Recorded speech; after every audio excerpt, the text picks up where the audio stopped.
Okay. Hello, everybody. Hey, guys. Hey, Rohan. All right. I think we're looking good up there. Why don't I jump in, since I think I know a lot of you guys know about Toys R Us. I'll just tell you super quick who I am. My name's Andrew Leibowitz. I'm a client partner at Astound Commerce. At Astound, we do all things customer experience. We focus on brand value and business value for our clients. And I get the pleasure of working with my good friend Rohan often. So Rohan, over to you. Okay, awesome. Thanks, Andrew. All right, guys. So I don't know if everyone's having a great time this morning. I just kind of caught tail end of Carlos, as well as watching David Wallace do that handoff. That was awesome. So my name is Rohan Cherian. I'm the AVP E-commerce Consumer Tech for Toys R Us Canada, and we've been on this wild ride and journey since pre-pandemic, into pandemic, and now post-pandemic. So lots of learnings and things that Andrew and I wanted to talk about and share. I think there's a lot of similarities that we're seeing, that we're going through from a transformation standpoint, that may hit some key points for everybody listening. Yeah, and also, while hearing Rohan and I talk for a good half hour is always enjoyable, please ask questions in the Q&A on the right, because we want this to be interactive. We want to make sure Rohan, most importantly, is really talking about his experience and learnings, because I think that's really why we're here today. But let's jump in. You know, one thing Rohan and I and at Astound, a lot of clients we've been talking about is kind of, I think most of us have seen that meme, that joke. It's like, what led to your company's digital transformation? Is it your CEO, your CMO, your customer? Or was it COVID? I think a lot of us would agree that it was COVID that really changed, forced digital transformation, forced us to do the things that we've all been talking about wanting to do for many years now. So Rohan, I say we start there. You know, I know at Toys R Us, a lot of investments and a lot of things were done in 2020 to really move that needle and really make that transformation. Yeah, 100%. I know it's a meme, but it's so true, and it's funny when you think about it. Like, I think what we're experiencing here at Toys, as well as a lot of the other retailers and our competitors as well, is 5 to 10 years of acceleration and modernization. You're really experiencing it in a compressed 5 to 10 months time frame. I mean, our journey is just phenomenal and completely different from what I thought we would be doing in 2019 and 2020. You know, a big part of it was kind of looking at people, process, and technology, but partly when, you know, being confined during COVID, was mostly trying to figure out how do you basically connect the dots across the organization, right? How do you make sure that you can still work with your tech ops and store ops and marketing and merchandising folks when you don't see them every day? You're not able to get into the office and talk about the key things you need to do to move the needle for the customer. And you know, regulation changes in Ontario and Canada was constantly changing across all the provinces, so causing us to having to think on our feet and react very quickly, decision making, asking the right questions, and always putting the customer in the center. And kind of like what Carl talked about earlier, when you think about really what we started valuing the most during this time was our customers and our customers' feedback, and being a loyal customer and valuable asset, we were starting to try to pay attention to the voice of the customer, and came to us in many different forms. But for sure, like, COVID accelerated that entire experience. And you know, thinking about the customer and definitely talking about expectations, right? A lot of us have spent a lot of time reading and learning about the expectation of our customers is higher than ever. And, you know, looking at your business, what was the customer telling you that, you know, that you really had to make the pivots on and you really wanted to focus your attention on, right? Because so much of our world in commerce these days is making the investments on what moves the needle. And that's been a big thing that I think for all of us that we've learned this last year, is making those investments, because that's where the ROI will come. Yeah, 100%. I mean, I think the big one for us was, you know, really being able to show value over price and differentiating ourselves and making sure that we were there. Like, what really kind of started coming out through the customer journey and the closure of a lot of the stores was community. So we really needed to kind of get a sense out there very, very quickly as to how do we connect back with the community, creating the store of the future kind of concept. Concerted effort on our side across all teams, like phenomenal work across all our teams, store ops, supply chain, merchandising, marketing, e-com, and tech. Everyone kind of banded together in this new digital world and way of operating. And it's funny, like if I had to think about it, like, what started out when we first heard that, hey, stores have to close, what started out with like a stay-at-home play pack, boredom buster, like, let's just offer this online. The immediate thing from there was this whole fulfillment channel mix that blew up. How do you start looking at curbside pickup? Customers want this product now. Moms and dads are stuck in their house. The kids are driving them crazy. They want to get something in their hand quickly. How do you do that? How do you, and kind of paying attention to that, right? Like that pulse of what the customers want, and really more importantly, kind of understanding how do you basically service that need quickly, and at the same time, you kind of hear a lot of positive and negative feedbacks throughout that journey, and you try to figure out how do I make sure that we understand that we're basically the brand and the toy authority of choice, but at the same time, also that that customers and parents can reach out to us and connect with us. So we basically created that forum and that portal for people to connect with us. And I think the quote that you started off with is really about curbside and the buy online and pick up in store. And lost you for a second, Rohan. There you go. Buy online, pick up in store, and curbside. Again, right? Big theme for all of us. I talk a lot about in my house, when COVID's over, the things that will carry over and all the benefits that we experience. There were a lot of positives coming out of it from a shopping perspective. Let's jump in and talk a little bit about that. And again, right, the topic for this breakout session is literally how that was a big piece of the transformation of Toys R Us. Yeah, absolutely. So, I mean, it's definitely one of our the feathers in our cap and one of our most exciting things that we did last year. So, just like if we had to take it back a little bit and we talk about what did we do differently as a team and as a company. I mean, the first reaction to everything was, how do we make sure that we're out there and we have an offering immediately. So I remember this was like in March or April last year, where we said, okay, we have to start offering a product to customers that they can pick up pretty quickly.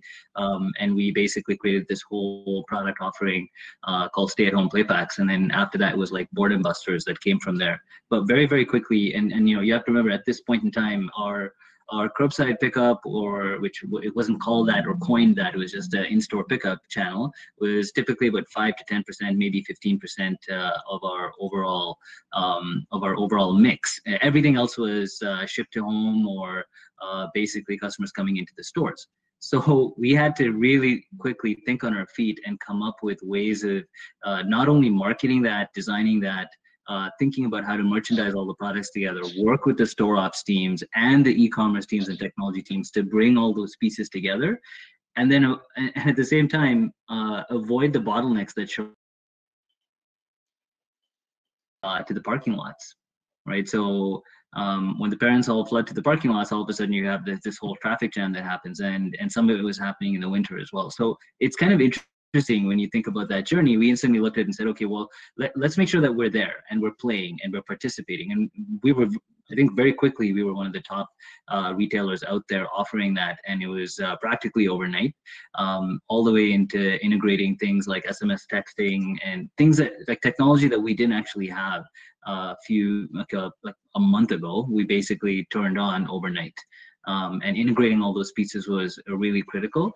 And it furthermore, it really led to accelerated growth internally for us, like digitization, modernization. Like traditionally, we've been a bit of a legacy retailer, thinking about how do we basically move boxes to this whole agile cloud design thinking model, right? So we had to very quickly start thinking about how do we start doing these, what does differentiation look like? When you start thinking about curbside and buy online, pick up in store, what else do you need to do on the front end of the site?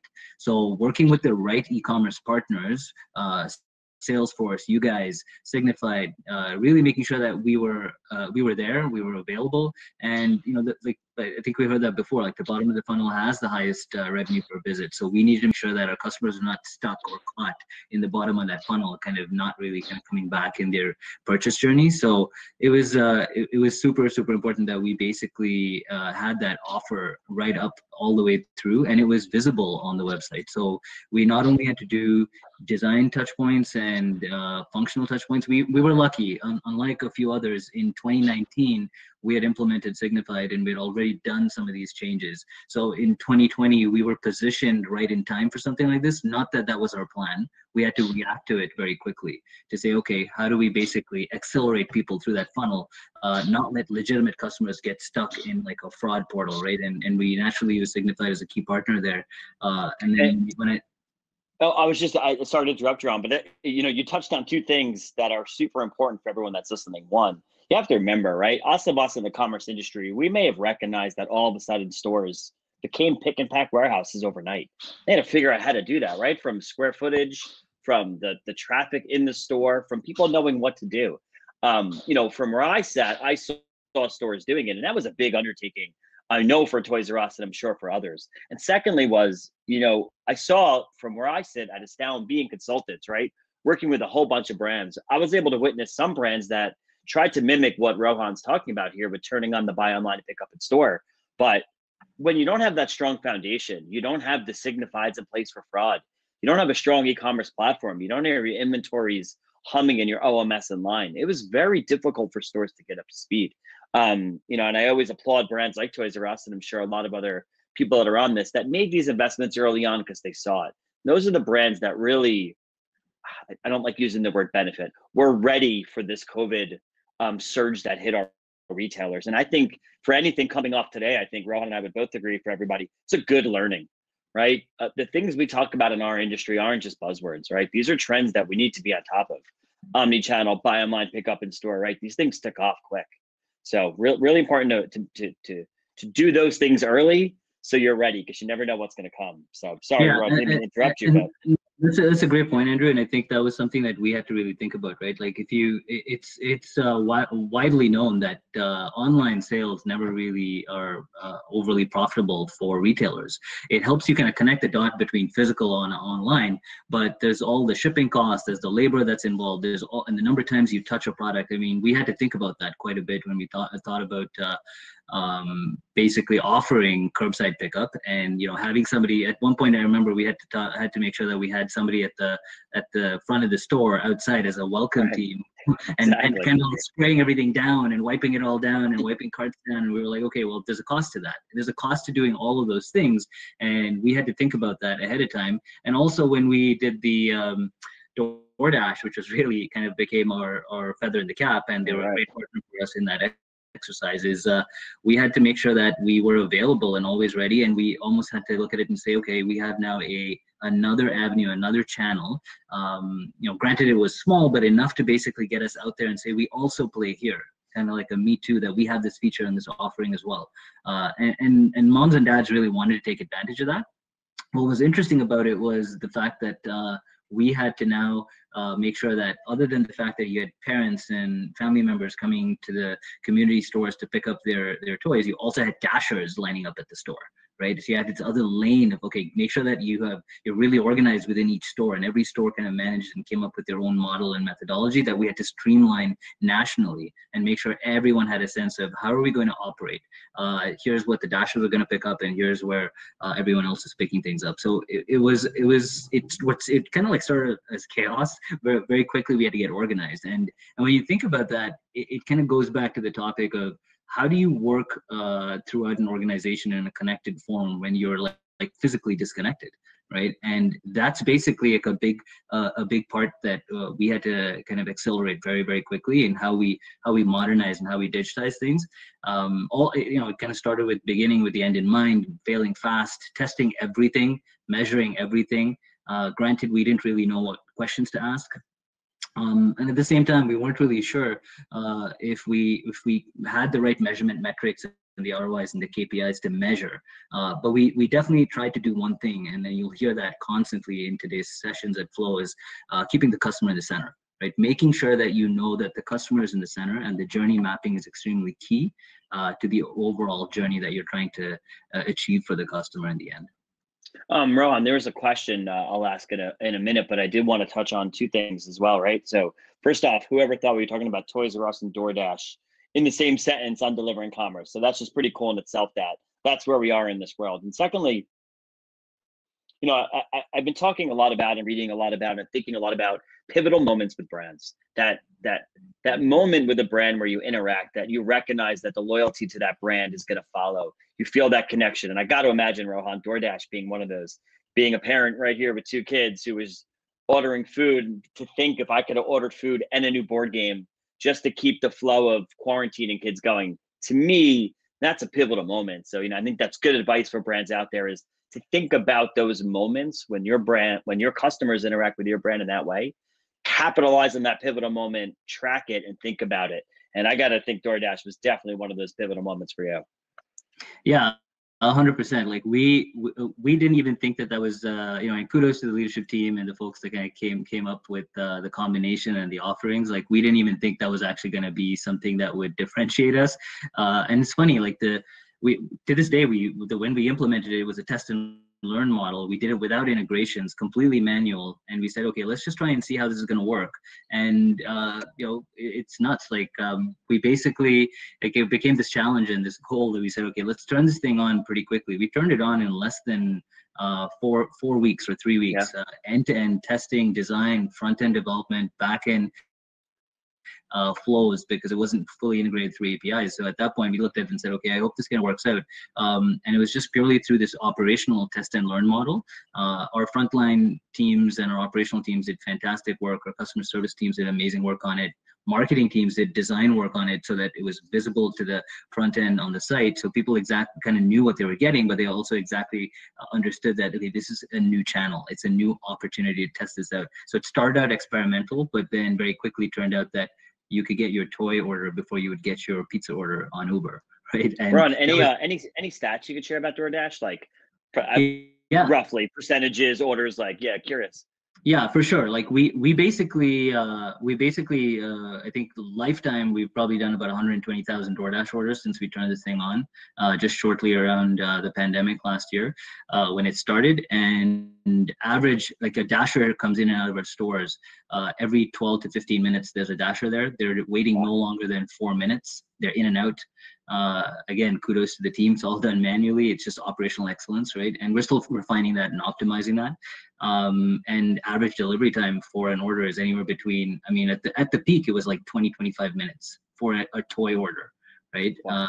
And today we average anywhere between 30 to 35, 40 minutes, depending on the location and the zone. But it forces us to think about lots of things: supply chain, inventory, which products are going to be eligible for DoorDash, looking at your dims and weights, looking at your combination of what you want to make available in which locations and regions. How far is it worth delivering before it becomes unprofitable, right?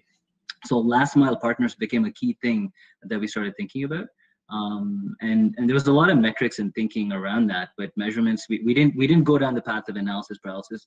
There was for sure a lot of shiny object exercises that we went through last year, but that definitely became like a game changer for us. And you know, even now, if you go onto the site today at Toys R Us Canada, we're basically offering all kinds of options with DoorDash, including, we did that for Easter, we're doing that for the summer. We're always going to be doing things like this with our last mile partners, and you have to, right? You don't have a choice when you're looking at national carrier challenges, and it's all roadblocked and bottlenecked because you know, all the big box stores also kind of buckling down what they can do for fulfillment. So it naturally allowed us to almost look at other avenues and opportunities to explore. Got it. Let's switch gears for a minute here, Ron. We have a couple questions, and I think we have about 5 minutes left. So let's see if we can get through some questions here. First question: what other metrics do you track besides the standard, right? Conversion rate, cart abandonment, shopper LTV. You know, are there other bigger ones? You know, maybe 1 or 2 that you focus on that people should pay attention to?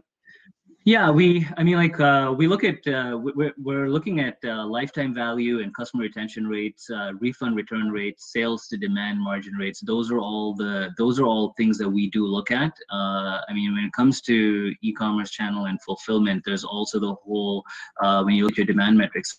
So all the standard stuff that you just mentioned that most e-com companies look at today, whether you're looking at AOV, or you're looking at lifetime value or conversion, all of that has to still go back to the core idea of, okay, what does that mean, right? So if you think about that whole AIDA model in MarTech about awareness, interest, we always go back and look at that to say, okay, from a customer retention standpoint, what's happening? What are they searching for? And I wouldn't profess to say that we're very good at it, but what we are doing is starting to learn which pieces of data to look at, right? And what areas to look at from a metric standpoint. Same thing for fulfillment. From a fulfillment standpoint, we look at what we're doing for average order fulfillment and fill rate and percentages for carriers. So creating that sort of a dashboard is really key. So you may hear the terminology in the industry from a KPI standpoint called churn rates, but we've got like a few of our own that we use to kind of measure that performance. Rohan, you said two things going back. I think we're talking about DoorDash. You mentioned how you did things manual. Don't be scared of that, and that's okay. And secondly, when you start to look at data, it's overwhelming. But the fact that you recognize that we're not great at it, but we've started at it and we're going to start there is already leaps ahead than you'd be surprised from what I think a lot of e-commerce brands are doing out there. So I think that's a really good learning lesson, Rohan, is even if you're at the ground, get started, start looking at data, because we all recognize, again, right? Back to these buzzwords, data is king, right? That was a buzzword like 3-5 years ago. Well, guess what? It really is now. So just starting somewhere, I think, is really important. Got one more here, and this is a good one. Rohan, can you share 5 management tips that were applied during the height of the pandemic? And the second part of it is what is your company plan to continue? I'm probably going to assume most of your management tips are definitely going to continue, but maybe you could share a couple of those. Yeah, I think open, honest communication and make decisions quickly. Like, so that's a big one for us. It was really kind of say, okay, who's the decision maker on something? What do you own? And really like, start with the end in mind. So ask that it's funny. It's like everyone's heard the Simon Sinek conversation of ask the dumb question, right? And I'm most of the time the guy in the room kind of asking the dumb question. Ask the dumb question. There's no dumb questions. And ask the question specifically to say, why are we doing this? Why do we care? Who's going to benefit from this? And really more importantly is, do we have everything we need? So everything we were doing during COVID was really with that fail fast mindset, testing everything, measuring everything, making sure that we had a ROI or KPI model associated with that. It didn't have to be perfect, but beginning with the end in mind and putting the customer in the center, right? And some of it does definitely sound cliched, but the reality is that is part of your modernization journey. So if you're a e-commerce practitioner or a product builder or a marketer, you're really going to start thinking of it that way. Like, and take advantage of your relationships with your partners. Like, they're there to help you. Your e-commerce partner network is there for you. You can reach out to them and they would basically be able to tell you, have you thought about these other things? Like we did that with Salesforce, we did that with Signifyd. As a result, it's kind of told us, hey, look, like we have an opportunity with B2B resellers, and we're going to be using Signifyd's platform with the Decision Center tool to help us evaluate that further. That came out of that kind of thinking, asking those dumb questions, right? So I don't know if they're management tips, but they're basically sound pretty good to me. Yeah, like we just kind of thought on our feet and kind of made sure we had open, honest communication across the board. Be nimble, fail fast, and pivot, right? That's the benefits of commerce. And then we got one more question as we're down to about a little under 2 minutes left is any good or key insights of the lessons that you've learned during COVID about your business? Yeah, I mean, I think we learned we didn't know enough about our business. That's what we learned. We learned that businesses very quickly can get siloed, especially if you're a traditional big box retailer. And we said, hey, like what do we know and what do we not know about how we do something across every area? And don't be afraid to ask those questions, right? We got into rooms and spent time looking at all virtual rooms, obviously, and spent time overnight looking at things like, okay, what does it look like to measure and change the cube dimensions for moving this box? Is that going to be eligible for a ship to home, or is that an in-store pickup? And profitability, right? Like basic things like that, we started asking things that we would have looked at and optimized it anyways at some point. We just had to ask those questions earlier. So I would say, like, turn every rock, like ask all those questions, look at all the low-hanging fruit. Awesome. Well, Rohan, I think we're coming up right at our time, and looking at our Q&A, I think we answered all of them. So anything we want to end with? No, I think we covered it, nailed it. And like again, I kind of have to go back and give kudos to the partnership network and the teams, right? So you guys and Salesforce and Signifyd, like, you really need to make sure that you've taken advantage of your partners. It's like the best thing you could do in the e-commerce world. Gotcha. And, for anyone out there, my advice as we end this is we spoke a lot about omnichannel today and buy line and pick up in store, but remember, that's one channel of many. So think about your channels, think about how to use them. Don't let the word channel conflict come into organizations and say you can't sell here because of here. Find ways to use all of your channels to learn stuff, product learnings, gather data, customer loyalty, surplus of items to get rid of. But think of omnichannel as one of your channels and make sure to focus on all of them, because there's a lot of great stuff happening in our commerce world, and Signifyd is doing great stuff leading a lot of that. So that would be my parting tip and my recommendation to everybody is look at all your channels and optimize where you can. Awesome. All Thanks, right, Andrew. well, This was great. Rohan, always a pleasure. Thanks everybody for joining, and talk to everybody soon. Okay, take care.